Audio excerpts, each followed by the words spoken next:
Želiš brzo prodati kriptovalute? Prvo, preuzmi Binance aplikaciju, najpouzdaniju i najpopularniju platformu za trgovanje kriptom na svijetu. Registriraj se s e-mail adresom, odaberi jaku lozinku i kreni. Ako uneseš referalni kod, dobivaš dodatni popust na naknade. Za sigurnost svog računa moraš proći verifikaciju. KYC znači da Binance provjerava tvoj identitet kako bi tvoja sredstva bila maksimalno zaštićena. Pripremi osobnu iskaznicu ili putovnicu i brzo snimi tražene fotografije prema uputama. Sve radiš kroz aplikaciju, jednostavno i sigurno.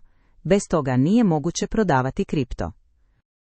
Za završetak KYC procesa samo napravi selfie i pošalji ga preko aplikacije. Cijeli postupak traje par minuta. Kad si verificiran, otvori order panel na Binance-u i odaberi opciju Sell. Jednostavno odaberi kripto kojeg želiš prodati i unesi iznos.